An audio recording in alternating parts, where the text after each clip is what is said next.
আসসালামু আলাইকুম। আপনাদের দেখাচ্ছি টাঙ্গাইল জেলার নাগরপুর থানার পাকুটিয়া জমিদার বাড়িটি অনেক পুরাতন হলেও দেখেন কত সুন্দর ভাস্কর্য।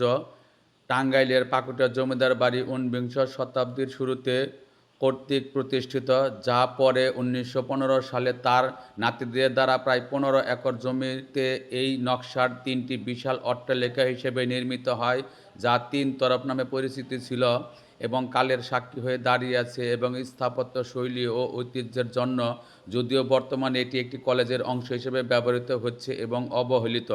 প্রতিষ্ঠা ও ইতিহাস। প্রতিষ্ঠা: ঊনবিংশ শতাব্দীর শুরুতে কলকাতা থেকে আগত ধনাঢ্য ব্যবসায়ী রামকৃষ্ণ সাহা মণ্ডল ইংরেজদের কাছ থেকে জমিদারি ক্রয় করে পাকুটিয়ায় একটি প্রতিষ্ঠা করেন।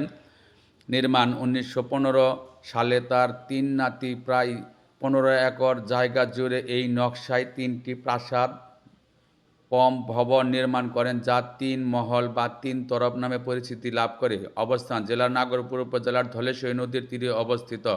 স্থাপত্য ঐতিহ্য। স্থাপত্য শৈলী: জমিদার বাড়িটি তার অনন্য স্থাপত্য কারুকার্য এবং ঔপনিবেশিক নকশার জন্য বিখ্যাত, যা সেই সময়ের আভিজাত্য এবং রুচির পরিচয় বহন করে। প্রজা সম্পর্ক: জমিদাররা তাদের প্রজাদের বাড়ির সামনে জুতা পায়ে বা ছাতা মাথায় দিয়ে যেতে দিতেন না, যা তাদের কঠোর নিয়মানুবর্তিতার পরিচায়ক ছিল।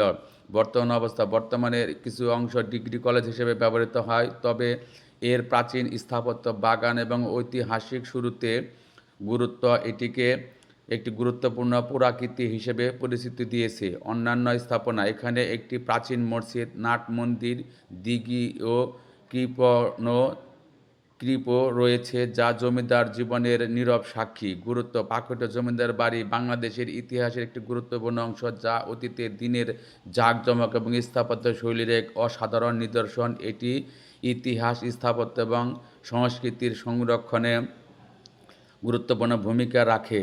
ইংরেজ আমলের শেষ দিকে এবং পাকিস্তান আমলের দীর্ঘ সময় পর্যন্ত তৎকালীন ব্রিটিশ রাজধানী কলকাতার সাথে মেইন স্টিমার সহ মাল এবং যাত্রীবাহী স্টিমার সার্ভিস চালু ছিল। এক পর্যায়ে নাগরপুরের সাথে কলকাতার একটি বাণিজ্যিক এবং সাংস্কৃতিক সম্পর্ক গড়ে ওঠে। পরবর্তীতে পশ্চিমবঙ্গ কলকাতা থেকে আসেন রামকৃষ্ণ সাহা মণ্ডল, ধনাঢ্য ব্যক্তি। ঊনবিংশ শতাব্দীর শুরুতে তিনি পাকুটিয়া জমিদার বাড়ি শুরু করেন। প্রায় 15 একর এলাকা জুড়ে একই নকশার পরপর তিনটি প্যালেস বা অট্টালিকা নির্মাণ করা হয়।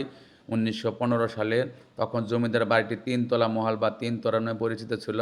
এই ভবনটি হচ্ছে পশ্চিম দিকের প্রথম ভবন।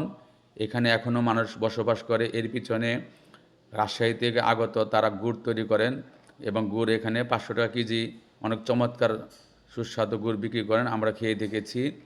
বাড়িটি ঘুরে ঘুরে আমরা দেখানোর চেষ্টা করেছি, অনেক কষ্ট করে ভিডিও তৈরি করেছি। আপনারা বেশি করে সাবস্ক্রাইব, লাইক, শেয়ার, কমেন্টস করবেন। আমাদের ভিডিওর সাথে ভালো লাগলে আমাদের জানাবেন। ধন্যবাদ।